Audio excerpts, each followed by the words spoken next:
الحمدللہ، اللہ کا لاکھ لاکھ شکر ہے کہ جس نے اپنی یاد کی توفیق اور موقع فراہم کیا۔ لاکھوں اور کروڑوں درود حضرت محمد مصطفیٰ احمد مجتبیٰ حبیب کبریاء امام الانبیاء خاتم النبیین صلی اللہ علیہ وآلہ وسلم کی ذات پر کہ جن کے طفیل مالک الملک نے یہ مہربانی فرمائی۔ آپ نے راہ طریقت میں کچھ ٹرمز جو ہیں، اصطلاحات جو ہیں وہ سنی ہوں گی، جیسے فنا فی الوجود، فنا فی الشیخ، فنا فی الرسول اور فنا فی اللہ۔ آج ہم مقام فنا فی الوجود کیا ہے اور اس مقام پر موجود سالک جو ہیں اس کو کس طرح کے نظارے جو ہیں وہ نظر آتے ہیں، اور کس طرح کوئی شخص یہ اندازہ لگا سکتا ہے کہ وہ اس وقت مقام فنا فی الوجود کی منزل پر موجود ہے۔ سب سے پہلے اس راستے میں جو سیڑھی ہے، جو اس راستے کا ہادی ہے، رہنما ہے، وہ مرشد کامل کی ذات ہے۔ راہ طریقت میں اگر پہلا مقام جو ہے اسے فنا فی الوجود کا نام دیا جائے تو کچھ غلط نہیں، اور ان تمام مقامات پر بحفاظت گزرنا اور فنا فی اللہ کے مقام تک پہنچا دینا صرف اور صرف ایک ذات جو ہے مرشد کی ذات وہی کر سکتی ہے۔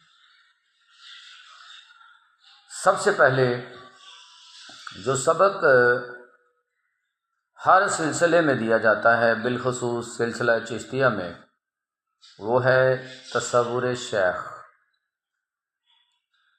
جب مرید کو تصور شیخ کا سبق جو ہے وہ پڑھایا جاتا ہے تو اس کے پیچھے لاجک یہی ہے کہ جب ایک شخص تصور شیخ میں گم ہو جائے گا تو شیخ کی ساری خوبیاں جو ہیں وہ اس کے وجود میں منتقل ہو جائیں گی، اور اس کے وجود میں موجود جو شر ہے وہ نکل جائے گا، اور خیر سے اس کا وجود جو ہے وہ بھر جائے گا۔ اسی مقام کو مقام فنا فی الوجود کہا جاتا ہے کہ اپنے وجود کی نفی اور شیخ کے وجود کا اثبات، اپنے وجود کی تمام خامیوں کو دور کرنا اور شیخ کے وجود میں موجود تمام خوبیوں کو اپنے وجود میں ضم کرنا تصور شیخ کے ذریعے۔ جب ایک شخص اس طریقے سے اپنی منزل کو پا لیتا ہے تو اسے کہا جاتا ہے کہ یہ شخص جو ہے فنا فی الوجود کے مقام پر موجود ہے۔ اب اس کی پہچان کیا ہے؟ سب سے پہلے سالک کو یہ دیکھنا ہے کہ اس کے وجود میں چند ایک تبدیلیاں ہونے والی ہیں۔ اس کا وجود شر سے دور ہوگا، خیر کے قریب ہوگا، ہر کسی کے لیے فائدہ مند ثابت ہوگا، کسی کا نقصان نہیں چاہے گا، نیکی اور بھلائی کے کاموں میں بڑھ چڑھ کر حصہ لے گا، دوسرے کی مدد کرے گا، برائیوں سے دور رہے گا، نیکیوں کی طرف راغب ہوگا، برے اعمال چھوڑ دے گا، نیک اعمال بڑھ چڑھ کر کرے گا۔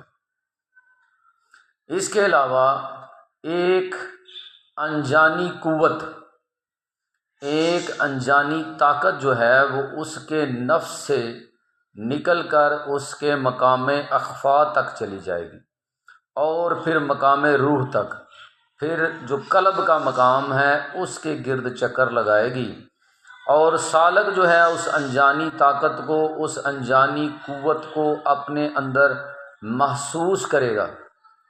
اسے پتہ چل جائے گا کہ میرے ساتھ میرے جسم کے اندر ایک انجانی قوت موجود ہے جو مجھے برے کاموں سے بچاتی ہے اور اچھے کام جو ہیں اس کی طرف راغب کرتی ہے، اور یہی وہ طاقت ہے، یہی وہ نور ہے جس کا ظہور جو ہے اس کے اندر موجود ہے، اور ذریعہ جو ہے وہ مرشد کی ذات ہے۔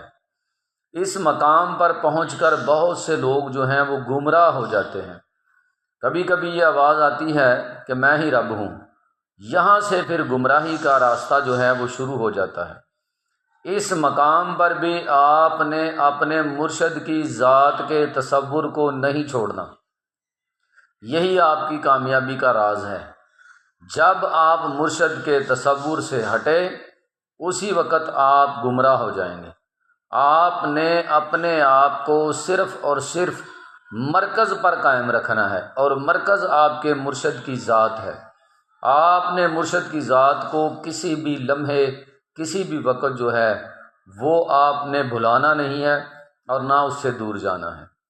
اسی کے ارد گرد جو ہے آپ نے اپنی تمام سوچوں کو، آپ نے تمام تفکرات کو، اپنی تمام خواہشوں کو آپ نے مرشد کی ذات جو ہے اس کے گرد ہی گھمانا ہے، اور مرشد کی ذات میں خود کو گم کرنے کی پوری کوشش کرنی ہے۔ یہی آپ کی کامیابی کا راز ہے۔ ادھر آپ نے مرشد کی ذات سے نظر پھیری اور ادھر آپ جو ہیں وہ گمراہی کے گھڑوں میں گر جائیں گے۔ اس لیے آپ نے ہر لمحہ اور ہر وقت تصور شیخ میں ڈوبے رہنا ہے، پھر انشاءاللہ آپ اپنی منزل جو ہے رب تعالیٰ کے قرب کے حصول کی وہاں تک ضرور پہنچیں گے۔ یہی وہ مقام ہے جس کے لیے رب تعالیٰ نے فرمایا ہے وَنَحْنُ أَقْرَبُ إِلَيْهِ مِنْ حَبْلِ الْوَرِيدِ، کہ میں تمہاری شاہ رگ سے بھی قریب ہوں۔